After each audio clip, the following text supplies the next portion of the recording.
حضرت عبد المطلب کی پشت میں پہنچا. اللہ تعالیٰ نے انہیں 10 بیٹے عطا فرمائے. انہوں نے منت مانی تھی، اے اللہ اگر تو مجھے 10 بیٹے دے اور وہ جوان ہوں، تنو مند ہوں، تو میں ایک بیٹا تیرے راستے میں قربان کروں گا. جب حضرت عبداللہ جو کہ حضرت عبد المطلب کے چھوٹے فرزند تھے، ان کی عمر 18 سال ہوئی تو حضرت عبد المطلب کو اپنی منت یاد آئی. انہوں نے اپنے 10 بیٹوں کو بلایا، کہا بیٹا میں نے کعبہ کے رب سے یہ وعدہ کیا ہے کہ اللہ مجھے اگر 10 بیٹے دے گا تو میں ایک بیٹا اللہ کی راہ میں قربان کروں گا. اب تم بتاؤ تمہاری رائے کیا ہے. کہانی حرم کی پھر دوبارہ دہرائی جا رہی ہے. کہا رائے بتاؤ. 10 کے 10 بیٹوں نے گردن خم کر دی. کہا ایک بیٹے کو ذبح کرنا ہے. کہا جس کو چاہو. کہا نہیں میں قرعہ ڈالتا. جب قرعہ ڈالا تو حضرت عبداللہ کے نام قرعہ نکل آیا. فرشتے پھر دم بخود تھے، مالک تو نے اس کی پشت میں امانت رکھی ہے اور آج اس کو بھی ذبح کیا جائے گا. کائنات پر پھر کوہرام مچنے لگا. حضرت عبد المطلب آستینے چڑھا رہے ہیں، ہاتھ کے اندر چھری ہے. یہ خبر پورے مکے میں پھیل گئی. سارے سردار دوڑے آئے. کہا عبد المطلب یہ رسم تو نہ ڈالو، اس کا ادا کرنا مشکل ہو جائے گا. کہا میں نے کعبے کے رب سے یہ منت مانی تھی اور اللہ نے وہ منت پوری کر دی. اب میں تو جب قرعہ نکالا تو میرے اس فرزند کے نام قرعہ نکل آیا. میں اس منت کو ہر صورت میں پورا کروں گا. لوگ اکٹھے ہو گئے، منت سماجت کر رہے ہیں، لیکن حضرت سیدنا عبد المطلب ہر صورت میں اپنی اس منت کو پورا کرنے کے لیے مصر ہیں. پھر کہا کہ حجاز کی حرافہ اس کے پاس چلتے ہیں اور جا کے اس کے سامنے یہ مسئلہ رکھتے ہیں. بعض نے لکھا کہ حجر کی کہنا کے پاس جاتے ہیں. با اختلاف روایات وہ حجاز کی حرافہ کے پاس پہنچے. جب اس کا پتہ کیا تو وہ خیبر میں تھی. تو اس کے پاس سارے سردار اکٹھے ہو کے گئے کہ اس طرح ہمارے سردار نے منت مانی تھی تو اب وہ بیٹے کو ذبح کرنے کے لیے تیار ہے، تو تم بتاؤ کس کے بارے میں ہمیں کیا کرنا چاہیے. اس نے کہا کل آنا، میرا تابعی آئے گا تو میں اسے پوچھوں گی، جو مجھے کہے گا میں تمہیں بتا دوں گی. اگلے دن یہ سردار پھر اس حرافہ کے پاس پہنچے.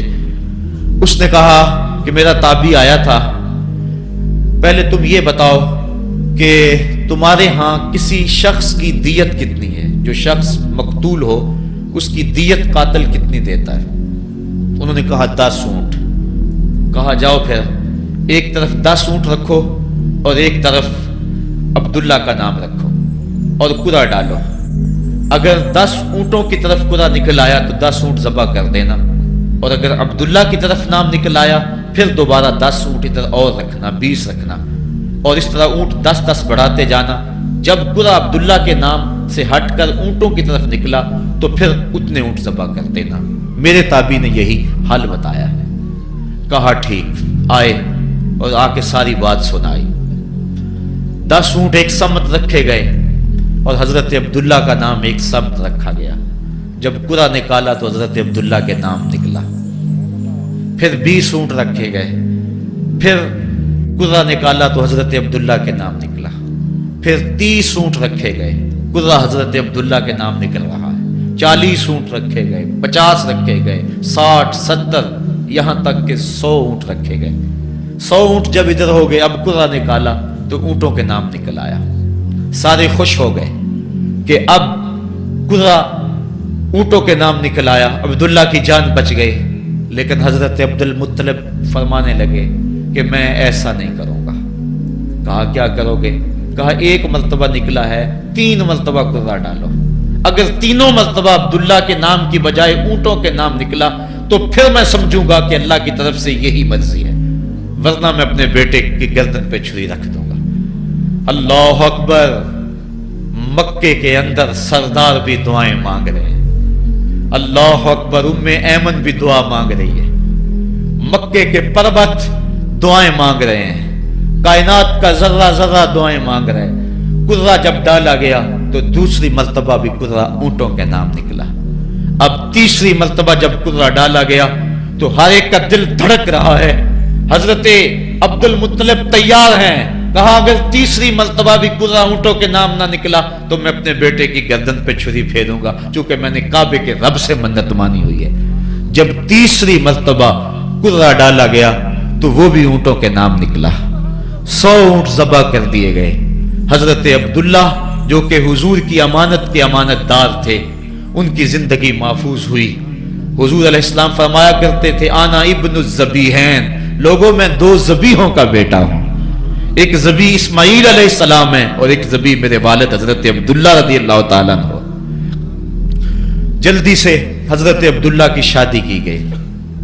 حضرت آمنہ سلام اللہ علیہا آپ سے نکاح ہوا.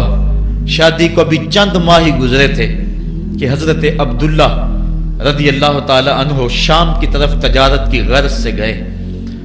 واپس جب مدینہ طیبہ پہنچے تو ان کی طبیعت خراب ہو گئی. تو وہ چند لمحے چند دن وہاں رک گئے. قافلہ بھی رکا لیکن طبیعت سنبھل نہیں رہی تھی. قافلے والے انہیں وہاں چھوڑ آئے اور واپس آ گئے. کچھ دنوں کے بعد خبر پہنچی کہ حضرت عبداللہ رضی اللہ تعالیٰ عنہ کا مدینے میں انتقال ہو گیا ہے. حضور علیہ السلام شکم مادر میں. فرشتوں نے کہا مالک تیرے نبی تو شکم مادر میں یتیم ہو گیا. اے اللہ تیرا نبی تو شکم مادر میں یتیم ہو گیا. آواز آئی آنا حافظہ و آنا ناصرہ و آنا کافلہ، تم کیوں پریشان ہوتے ہو؟ میں اس کی حفاظت بھی کروں گا، اس کی مدد بھی کروں گا، اس کی کفالت بھی کروں گا. حضرت آمنہ سلام اللہ علیہا کے دل میں یہ خیال تھا کہ میں اپنے شوہر نامدار جس کے چہرے کو ابھی میں نے جی بھر کے دیکھا بھی نہیں تھا اس کی قبر پہ جاؤں. لیکن جو امانت تھی اس امانت کے تقاضے ان کو اس سفر سے روکتے رہے. حتیٰ کہ حضور کی ولادت ہوئی. آقا کریم کی عمر جب 6 سال ہوئی تو اب ان کے دل میں یہ جذبے اور یہ احساس اجاگر ہوا اور یہ جذبہ بڑھ گیا کہ میں جاؤں اور اپنے شوہر نامدار کی قبر پہ حاضر ہوں. حضرت آمنہ سلام اللہ علیہا آپ اپنے نونہال فرزند کو لے کر ام ایمن جو کہ حضرت عبداللہ کی کنیز تھیں ان کو لے کر آپ پہنچے مدینہ المنورہ. کچھ عرصہ گزارا. اللہ کے محبوب علیہ السلام کو کسی یہودی نے دیکھا تو اس نے یہ خبر گرم کر دی کہ وہ جو موعود نبی ہے جس کا وعدہ ہماری سابقہ کتابوں میں ہے وہ یہی ہے. لوگ جوق در جوق دیکھنے آنے لگے. تو حضرت آمنہ پریشان ہوئی اور جلدی سے وہ مکے کی طرف عازم سفر ہوئی. ابھی مکے سے 150 کلومیٹر کا فاصلہ باقی تھا کہ ابوا کے مقام پر حضرت آمنہ سلام اللہ علیہا کو سخت بخار ہو گیا اور حضرت آمنہ سمجھی کہ یہ میرا بخار جان لیوا ثابت ہوگا. تو انہوں نے ام ایمن کو بلایا.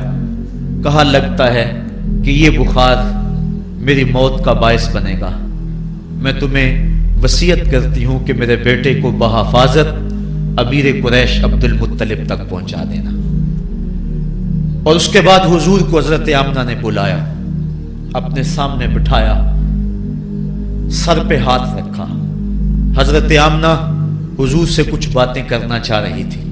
وادی ابوا کے اندر یہ منظر بڑا دل گداز تھا. حضرت آمنہ نے اب حضور کے سر پہ ہاتھ رکھا اور روتے ہوئے کہا، آنکھیں چھلکنے لگی. کہا بیٹا ہر نئی چیز نے پرانی ہو جانا ہے اور ہر باقی نے فنا ہو جانا ہے. میں بھی جا رہی ہوں وذکر باک و ولد تو تہرا، لیکن سنو میرا ذکر نہیں مٹے گا. میں تیرے جیسا پاکیزہ بیٹا چھوڑ کے جا رہی ہوں. یہ آخری لفظ تھے حضرت آمنہ سلام اللہ علیہا کے. اس کے بعد حضرت آمنہ سلام اللہ علیہا آخری ہچکی لی اور حضور سے ماں بھی جدا ہو گئی. آقا کریم علیہ السلام نے اپنی والدہ کو وہاں دفن کیا ام ایمن کے ساتھ مل کے جیسے بھی ہو سکا. وہ کیا کسی نے کہا تھا تجھے کن پھولوں سے ہم کفن دیں، تو جدا ہی ایسے موسموں میں ہوا جب درختوں کے ہاتھ پھولوں سے خالی تھے. آقا کریم کی آنکھیں چھم چھم برس رہی ہیں. حضرت ام ایمن حضور کو اپنے ساتھ چمٹا لیا اور مکہ المکرمہ پہنچ کے حضور کے دادا کے سپرد کیا۔ 2 سال تک وہ حضور علیہ السلام کو اپنی کفالت میں انہوں نے رکھا۔ کعبۃ اللہ کے سائے میں ان کی مسند بچتی تھی اور ان کے بیٹوں میں سے اور قوم کے کسی فرد کو یہ ہمت نہیں ہوتی تھی کہ اس مسند کے اوپر بیٹھے، دور ہٹ کے بیٹھتے تھے، لیکن حضور جب آتے تو اس مسند کے اوپر چڑھ کے بیٹھ جاتے۔ حضور کے چچا اور حضور کے دیگر عزیز و اقارب کہتے کہ بیٹا نہ چڑھو، تو حضرت عبد المطلب کہتے رہنے دو، یہ بڑی شان والا بیٹا ہے۔ ان سے محبت کرتے، ان کو اپنے ساتھ سلاتے۔ 8 سال کی حضور کی عمر ہوئی کہ امیر قریش کا بھی انتقال ہو گیا۔ ابن حشام نے لکھا ہے کہ جب امیر قریش کا انتقال ہوا تو سوگ میں مکے کے بازار بند ہو گئے، پورا شہر جنازے میں امٹ آیا، لیکن 8 سال کا بچہ تھا، بلک بلک کے رو رہا تھا۔ آج وہ سایہ بھی اٹھ گیا۔ پھر چچا کی کفالت میں گئے اور انہوں نے جس انداز سے کفالت کی اور محبتوں کا ثبوت دیا وہ الفتوں کی ایک لمبی داستان ہے۔ 40 سال کی عمر ہوئی تو اللہ تعالیٰ نے حضور علیہ السلام کو نبوت کی ذمہ داریوں کے اعلان اور لوگوں تک پیغام حق کے ابلاغ کا حکم دیا۔ آقا کریم علیہ السلام جب پیغام حق لے کر میدان میں آئے تو گلی کوچوں اور بازاروں کے اندر مخالفتیں، نکتہ چینیاں، ناموافق حالات کے جکڑ اور مخالفتوں کی آندیاں چلنے لگیں۔ ابھی آپ سن رہے تھے کہ حضرت بلال حبشی کے ساتھ کیا سلوک کیا جاتا رہا، کس انداز کے ساتھ ان کے سینے پہ پتھر رکھ دیا جاتا۔ حضرت خباب بن ارد کے ساتھ کون سا سلوک کیا جاتا رہا، کون کون سے دکھ تھے جو روانہ رکھے گئے۔ حضرت زنیرہ ان کے گلے کے اندر کوڑا ڈال کر کوڑے کی رسی کو تاؤ دیے گئے، یہاں تک کہ ان کی آنکھیں باہر آ گئیں اور آنکھوں کی روشنی جاتی رہی۔ ابو جہل بولا اب بلانا اپنے محمد کو جو تیری آنکھوں کی روشنی کو واپس کرے۔ زنیرہ نے ہاتھ پھیلا لیے اور کہا عرش کے رب، میں ان آنکھوں کا نور کیا میرے بدن کے ٹکڑے ٹکڑے ہو جاتے، کبھی بھی تیرے سے زندگی نہ مانگتی، لیکن اب تیرے نبی کی عزت کا سوال ہے، میری آنکھوں کی روشنی واپس کر دے۔ روایات میں آتا ہے کہ اللہ نے حضرت زنیرہ کی آنکھوں کی روشنی واپس کر دی۔ تکلیفیں آئیں، دکھ آئے۔ مکے کے چوک کے اندر حضرت سمیہ کو نیزہ مار کر ابو جہل نے شہید کیا۔ یہ اسلام کی پہلی شہیدہ تھی جن کا خون مکے کے ریگزار کے اندر گرا۔ حضرت یاسر کو شہید کیا گیا۔ یہ حضرت عمار ابن یاسر کے والد تھے اور سمیہ حضرت عمار ابن یاسر کی والدہ ماجدہ تھی۔ حضرت عمار ابن یاسر کو تختہ سیتم پہ رکھا گیا اور انہیں کوڑوں سے ان کی تواضع کی گئی۔ آقا کریم آئے، عمار ابن یاسر دکھوں اور اذیتوں میں سے 2-4 تھے۔ آقا کریم نے سر پہ ہاتھ رکھا اور کہا صبرن آل یاسر، صبرن آل یاسر ان موعدکم الجنہ۔ کہا آل یاسر صبر کرو، آل یاسر صبر کرو، میں تمہیں جنت کا وعدہ دیتا ہوں۔ تکلیفیں آئیں، دکھ سہے۔ اس راستے کے اندر مکے کی گلیوں میں حضور کے ساتھ جو سلوک ہوا کون بھول سکتا ہے۔ کبھی کانٹے بچھ رہے ہیں، کبھی حضور کی راہوں میں گڑھے کھودے جا رہے ہیں، کبھی اوجریاں ڈالی جا رہی ہیں بدن اطہر کے اوپر۔ ابو لہب اپنے گھر کا کوڑا اٹھا کر حضور کی دہلیز پہ ڈال جاتا ہے۔ عقبہ بن ابی معیط حضور کے گلے کے اندر کپڑا ڈال کے اس کو تاؤ دیتا ہے۔ حضور فرماتے ہیں جتنے دکھ اس نے مجھے دیے کسی نے نہیں دیے۔ اذیتوں کی داستانیں رقم ہو رہی ہیں۔ آقا کریم علیہ السلام کے شفیق چچا بھی انتقال کر جاتے ہیں۔ جب گھر آتے تو اپنی زوجہ حضرت خدیجہ الکبریٰ سے دکھڑے کہتے، وہ بھی انتقال کر جاتی ہیں۔ اس سال کا نام عام الحزن رکھا جاتا ہے، دکھوں کا سال، مصیبتوں کا سال۔ آقا کریم بہت دل برداشتہ ہوئے قوم سے، پھر سوچا چل طائف چلتا ہوں اور طائف والوں کو پیغام حق دیتا ہوں، شاید میری آواز پر وہ لبیک کہہ دیں۔ 1 مہینے کا سفر کر کے حضرت زید بن حارثہ کو ساتھ لے کر طائف پہنچے۔ ان کے 3 سردار تھے، عبد یالیل بن عمر، حبیب بن عمر اور مسعود بن عمر۔ ان کے پاس جا کر پیغام حق دیا، کہا تمہاری بھلائی کا سندیشہ لے کر بڑی دور سے چلا ہوں، میری دعوت کو قبول کر لو، دنیا میں بھی کامیابی